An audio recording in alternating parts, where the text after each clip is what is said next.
여러분 반갑습니다. 오늘은 펜타닐이라는 마약에 대해서 말씀을 좀 올리겠습니다. 자, 갑자기 웬 마약이냐 하실 분도 있겠지만, 사실 지금 요즘 트럼프 대통령이 취임 이후에 벌이고 있는 관세 정책, 이른바 캐나다, 또 멕시코, 중국 등을 향해서 25%와 또 10%씩 관세를 때렸지 않습니까? 이 관세 정책의 그 배경이 바로 펜타닐이라는 마약에 있다. 전 이렇게 봅니다. 따라서 펜타닐에 대한 정확한 이해를 하지 못하면 트럼프의 관세 정책을 정확하게 파악하기가 좀 어렵고요. 지금 트럼프의 관세 정책 때문에 세계 경제가 크게 요동치고 있지 않습니까? 뉴욕 증시도 올랐다가 내렸다. 또 가상자산, 비트코인, 솔라나 리플 같은 시세들도 하루가 다르게 요동치는 그런 상황이거든요. 그런 관점에서 트럼프가 생각하고 있는 펜타밀, 그리고 펜타밀을 둘러싼 미국의 고민, 이 대목을 좀 정확히 분석을 해볼 필요가 있습니다. 자, 이 마약하면 우선 우리는 아편전쟁을 연상을 하지 않을 수가 없습니다.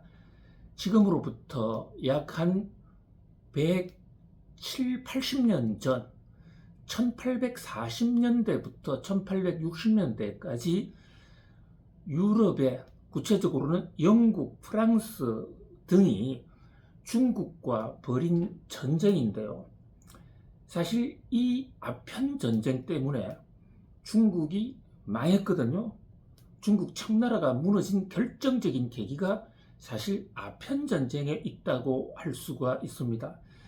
그래서 중국 사람들한테는 170여 년 전의 이 아편 전쟁에 관한 굉장한 트라우마가 있습니다.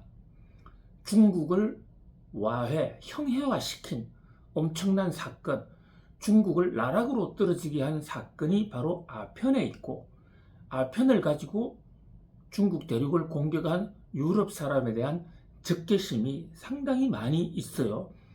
그런데 지금 벌어지고 있는 이 펜타닐 전쟁은요, 그 170년 전의 아편 전쟁과는 반대로 당시 피해자였던 중국이 이번에는 미국을 향해서 공격하고 있는, 어떻게 보면 아편 전쟁 보복전이라고도 볼 수가 있습니다. 지금 미국에서요, 펜타닐 때문에 죽어가는 사람의 숫자가 한 해 8만 명에서 10만 명 정도, 엄청난 숫자가 펜타닐 때문에 죽어가고 있습니다. 자, 죽는 사람만 문제가 되는 것은 아닙니다. 죽지는 않았지만 사실상 식물인간과 다름없는 좀비죠.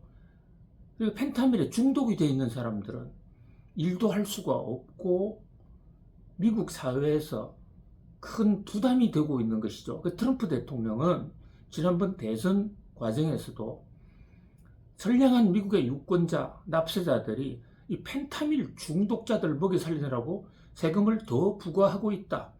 따라서 자신이 대통령이 되면 이 펜타닐 없애버리겠다라고 공언을 해왔거든요.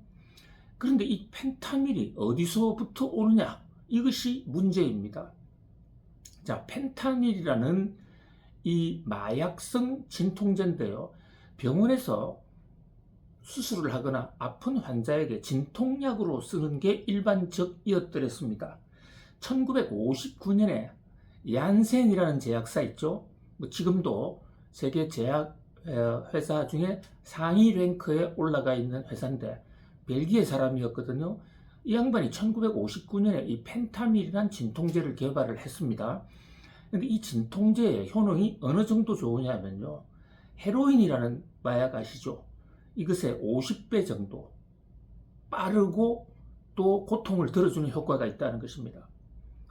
그뿐만이 아닙니다. 모르핀, 모르핀에 비해서는 100배 정도의 효과가 있습니다. 그러니까 정말 기적의 진통제죠. 근데 이것을 의사 처방을 받아서 아주 특정한 때에 특정한 부위에 국소적으로 처방한다면 굉장히 유용할 수도 있겠죠. 근데 문제는 모든 사물에는 양면성이 있지 않습니까? 이 펜타닐의 중독성은 다른 어떤 마약보다 강한 겁니다. 한번 중독이 되면 없이는 살아가기가 굉장히 어렵다. 그래서 죽음의 마약이라고도 불리는데요. 이게 지금 미국 사회에 아주 많이 깔려 있습니다. 미국은 웬만한 마약, 대마초 같은 건 다 합법화 시켜놓고 있습니다.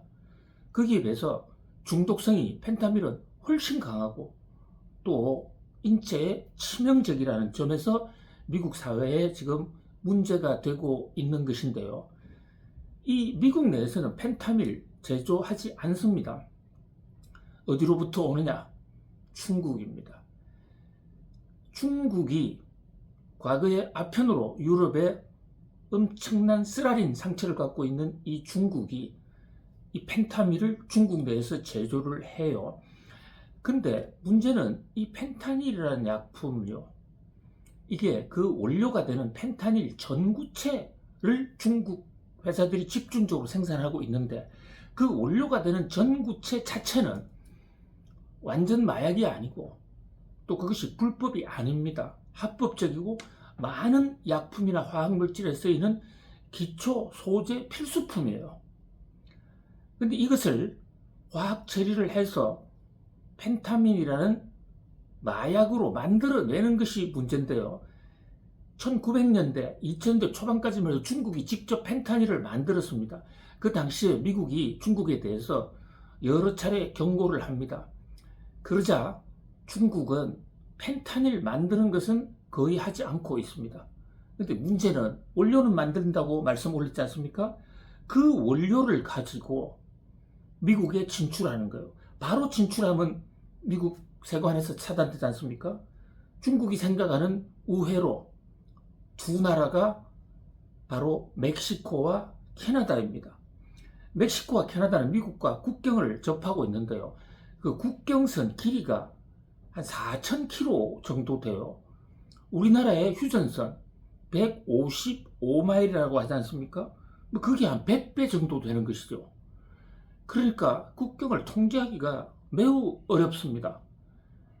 중국이 펜타닐 소재인 이 전구체를 캐나다나 멕시코로 넘기면 멕시코나 캐나다에서 이걸 생산을 해요. 생산을 해서 국경선으로 불법적으로 미국에 넘기고 있는 것입니다. 자, 이 대목에 대해서 미국은 중국이 캐나다와 멕시코의 마약업자들과 카르텔을 형성하고 있다, 짜고 하고 있다는 것이죠. 그래서 중국이 원료를 공급하지 않는다면 펜타닐이 없어질 거 아니냐. 그래서 중국을 펜타닐 공격 대상 1호로 겨냥을 하고 있습니다. 물론 미국은 국경선을 넘어오는 멕시코와 캐나다의 국경 차단, 이민자, 또 이민자를 통해서 들어오는 펜타밀, 이게 대해서도 지금 캐나다와 멕시코의 관세를 때리기도 한 것도 직접 규제를 하는 겁니다. 그러나 보다 근본적으로는 중국으로부터의 원료 도입이 차단되어야 된다. 이제 이러기 때문에 결국은 중국, 캐나다, 그리고 멕시코 이 세 나라를 상대로 관세 폭탄 제1호를 발사를 한 것입니다. 자, 그런데 여기서 트럼프 대통령은 사실상 관세 폭탄을 때려서 세금을 더 걷자든가 또는 미국의 경제적 이득을 좀 취해보자는 것, 이것은 이번 제1차 관세 폭탄 전쟁의 주 목적이 아닙니다. 그러니까 펜타닐만 없애준다면, 이민자만 차단해준다면 관세 폭탄 선언해 놓은 거 다 포기할 수 있다. 그래서 1차로 유예까지 하기도 했죠. 그런 면에서 트럼프 대통령의 멕시코, 캐나다, 중국을 향한 1차 관세 폭탄 전쟁 선언은 경제 전쟁이나 무역 전쟁이 아니라 펜타닐 전쟁이다라고도 볼 수가 있는 것이죠.